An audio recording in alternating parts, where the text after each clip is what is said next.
Non merci. Un de ces petits jeux en métal dans la gamme 6 qui prend tout ça, c'est un de mes jeux préférés dans cette gamme-là.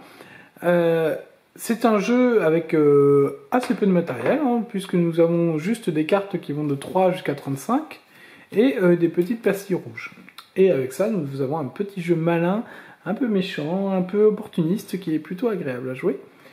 Nous avons donc des cartes qui sont ici, et grosso modo, le but du jeu est de ne pas gagner des points, sachant que les points, c'est les points c'est les nombres qui vont être ici, c'est de ne pas en gagner. Et comment on fait pour jouer? Globalement, on va dire non merci à des cartes. Donc, par exemple, il y a le 13 qui sort. On va tous les joueurs vont prendre dans leurs mains les petits jetons. Donc au début de la partie, chaque joueur a 11 jetons qu'il va mettre dans sa main, face cachée, enfin caché des autres joueurs. Il va les prendre petit comme ça, petit à petit comme ça. Et un joueur, en fait, pour ne pas prendre la carte 13, doit dire non merci. Et comment il dit non merci? Il dit non merci en utilisant une de ces petites facilles rouges. Et il le pose au-dessus. Et donc moi, j'ai dit non merci. Après, c'est le joueur suivant qui doit jouer et qui va dire non merci. Ensuite, c'est le joueur suivant qui va dire non merci. Ainsi de suite, jusqu'à temps qu'il y ait un joueur qui prenne la carte. Et quand il prend la carte, il récupère tous les petits jetons qui vont avec. Il pose la carte dans son jeu. Et on remontre une autre carte. Voilà. Voilà. Par exemple le 15. Et ainsi de suite. Et là, du coup, c'est le joueur qui vient de prendre la carte numéro 13 qui y joue et qui dit non merci, ainsi de suite. Donc non merci, non merci. Dès qu'un joueur ne peut plus ou ne veut plus mettre de jetons rouges, il prend la carte et il récupère.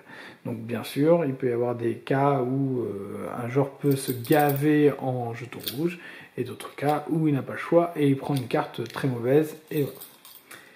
Bon, jusque là, ça semble tout bête, ça semble déjà assez intéressant, mais ça semble tout bête. Il y a des cas, bien sûr, il va y avoir des petites particularités qui font que ce jeu va devenir intéressant. Déjà, première chose, on va écarter sur toutes les cartes qu'il y a ici, on va en écarter 9. Donc il y en a 33, sur les 33 cartes, on en enlève 9 en début de partie, de manière totalement aléatoire. On enlève les 9 cartes. Donc 1, 2, 3. On enlève 9 cartes. Ensuite, il va falloir que je fasse une pause. Pour expliquer la suite des règles, je me suis mis dans un petit cas d'école avec des cartes plutôt sympas. Vous allez voir, alors pour l'instant c'est pas terrible, hein. Pour l'instant je suis un petit peu mal parti. J'ai le 22, le 32 et le 34, c'est pas terrible du tout. Et il y a le 21 qui va sortir. Paf, 21 qui sort. Et bien le 21, ce qui est bien, c'est si c'est moi qui le récupère, mon 21 ne va pas se rajouter ici. Mon 21, je vais pouvoir le coller ici.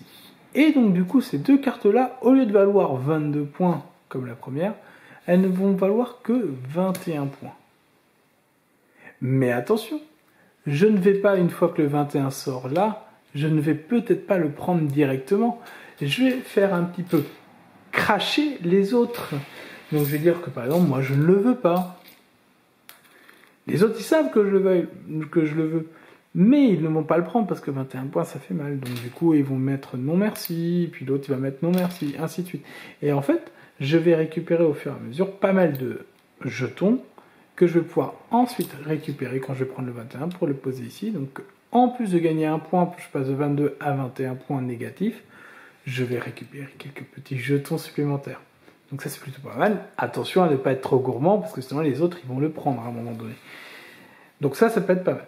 Autre chose sympa, donc là c'est encore mieux, parce que là j'ai 32-34, là pour l'instant j'ai 66 points, c'est pas terrible du tout.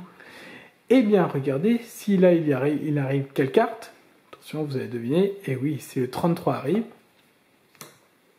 là trop de bol.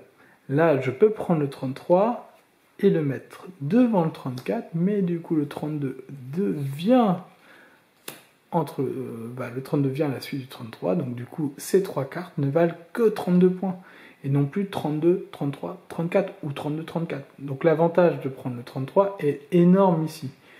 Bien sûr, encore une fois, je peux faire cracher les autres, faire cracher un peu de jetons rouges.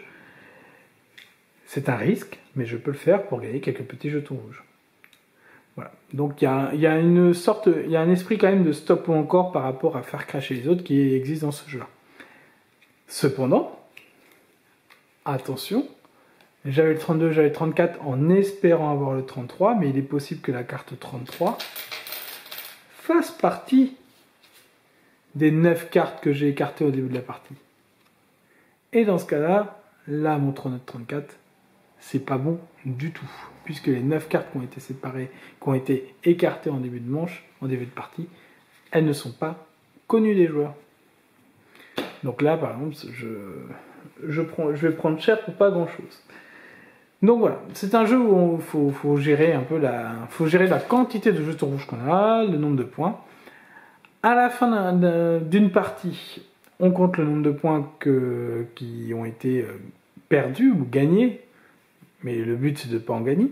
Donc là, 21, 32 plus 34, ça fait 87. Et à ces nombres-là, je retire le nombre de jetons rouges que j'ai réussi à récolter et à conserver jusqu'à la fin de la partie. Donc là, j'en ai par exemple 15, donc je fais 87 moins 15, qui me donne un score de 75, qui n'est pas du tout terrible.